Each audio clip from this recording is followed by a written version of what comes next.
want to sing in light mix, but it feels unstable or breathy, you're not alone. And light mix is not something you can just push your way into. And that's exactly why it feels so unreliable and shaky for most singers when they try to start light mix. In this video, I want to tell you what that instability actually means and what is your voice actually asking for when that happens. This is something I see very often in my students when they want to try music genres such as Japanese pop or R&B. And when they try to start singing with light mix, usually their voice feels, yes, shaky and unstable. So this is something I've seen quite a lot. And so I want to tell you a bit of how I work with this with my students, so you can do something about it right away. Now, I've seen my students progress very, very quickly and very deeply when they apply the techniques that I'm going to show you today. First of all, just in case, let's talk about what light mix actually is. So I talked about this in previous videos. You can check one of them there. Basically, light mix is a variety of mix. So if you want to attempt light mix, you have to know what mix is. So that is a sub-register that we use specifically in contemporary music. You can check a video about that there as well if you haven't already. And I'm going to assume that you know what mix is. So we're going to talk about light mix. So light mix is a variety of mix that, as the name says, it feels lighter, and means that the vocal muscle is not as engaged as in a hard mix, for example. So mix is this beautiful magical area in which you get to choose a little bit how much mass, so how much like chest voice versus how much lightness you have. Of course, when you want to attempt a light mix, you need a little bit less chest voice or less vocalis muscle and a little bit more cricotiroideus muscle. In singing, a lot of the things that we work on have to do with this good, nice, hopefully coordinated relationship between the vocalis muscle and the CT muscle. But we're not going to talk about that today. Just have that on mind. So that is what light mix is. It's a variety of mix that requires less engagement of the vocalis muscle, but is still engaged enough that it sounds contemporary and you don't go fully to your full head voice, because that will sound classical and we don't want that.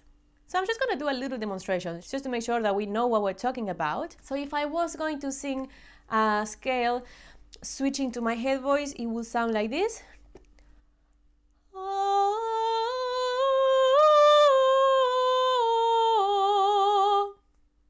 If I wanted to do that in light mix, it would sound like this.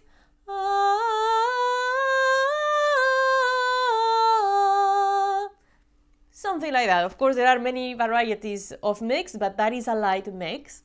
And I'm not sure if you noticed, but the second version, it does sound light, but it still feels contemporary. It doesn't go to this resonance, which is not bad, by the way. It's really good, just not stylistically correct for singing if you want to sing mix. So let's talk a bit about what light mix requires. Light mix requires a lot of coordination. That coordination between your vocalis muscle and the cricotiroideus muscle. For this to happen, you need to have developed what you would call chest voice and what we would call head voice as well. You can't do a light mix if you haven't developed your head voice yet. So, of course, light mix is not for beginners. If you can only sing in your chest voice and you cannot switch to head voice, then you have to start there. That is the main reason why singers fail when they try to do light mix. If this hasn't been developed yet, you're not going to be able to do a light mix, and you're going to do one of two possibilities. You're going to either push your way through it, not light mix, is pull chest, or you will switch completely to head voice. Yes, so both are unstable, and one of them is breathy, the other one is pushed. Both options are not a light mix, all right? So first thing you have to do is to discover your true register. An easy way to do it is to just sing a few glissandos, an octave glissando, that is a slide in which you go from one note to the next in, a slide, not skipping any note in between. And you can do it with an oo sound. The oo sound is going to connect you with your head voice. And it has to be a long scale, so you are always connecting the two registers. So it sounds like this. Ooh. So this is my chest. Ooh. This is head. Ooh. and you want to go seamlessly through them. Ooh. If you do that and you see that your voice is cracking or that you are pushing or that you're going breathy, don't attempt mixed yet. Just stay there until you can get that glissando a bit more smoothly. This is a very gentle exercise for the voice. It's gonna really give your voice muscles that flexibility that you need for a coordinated mix. So that's the first thing that you need to discover the two main registers that you have. The second thing you need is, of course, coordination. What we just did, you need coordinating between them. Give those muscles flexibility, okay? That's the second step. And now the third step is, once you can coordinate them and flow through them, then you need to gradually build a voice that keeps the vocalis muscle engaged. In other words, that keeps your chest voice engaged as you go higher than if you were to head voice. So once you have discovered your two registers and you can seamlessly transition from head to chest with no problem, then we are going to attempt to sing a 5-tone scale with the vowel O. We're going to do it slowly so your voice can readjust as you go higher to get that light mix. So your job here is going to be to go higher without increasing the air pressure. So normally what we will do is we will go something like this.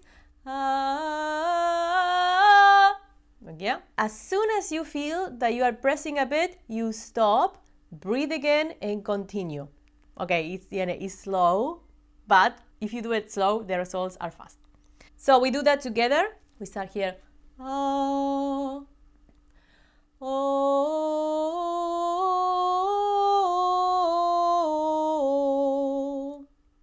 bum.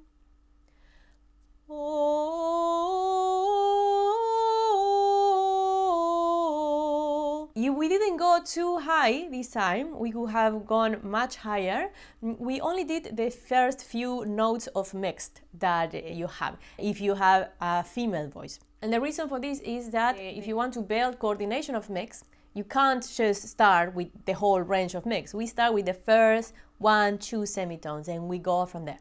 Let's do the same idea for male voices. So if you have a male voice, then your mix area is in a different place. So let's go to that together. Of course, I'm not gonna sound like mix because, well, I'm not a guy, but it's gonna be the same notes, okay? So I'm gonna start here. Oh,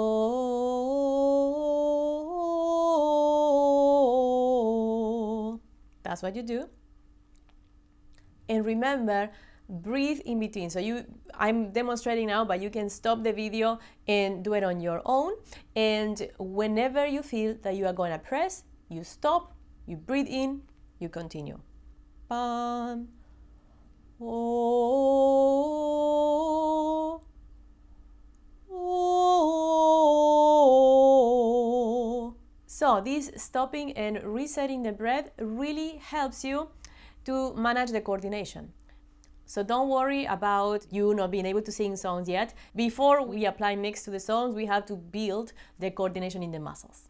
Of course, I taught this exercise very quickly, but if you want to learn this properly, then I would suggest you go to the description below. I actually have a one-on-one coaching program in which over the course of 10 weeks, you work with me every week, one-on-one for a whole hour, and then you have a lot of personalized feedback during the week. It really helps you to take that first step from a speaking voice to a singing voice. If you are ready to invest in your voice, book a call with me, we can talk about the program, and if we are a good fit, we can work together. Another reason why singers fail in attempting mix is because, of course, if these muscles are not coordinated enough, then we attempt to sing in this register, in this line mix register, from air pressure, right? So from pushing the air, and that will create instability. Yeah. So the idea is that we want to work it from the intrinsic muscles of the larynx. When you create pressure, you are singing from the extrinsic muscles of the larynx, which means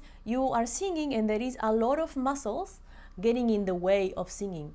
For singing, We need it to be differentiated, okay? We need to build a singing instrument that is very efficient. And this is only possible if you are creating the context for the vocal muscles to do its thing without other things coming into play, all right? So that's a little bit of what I wanted to talk about today. Hope you liked this video. If you did, please subscribe, give it a like, let me know what other topics would you like to see covered in this channel, and I'll see you next time.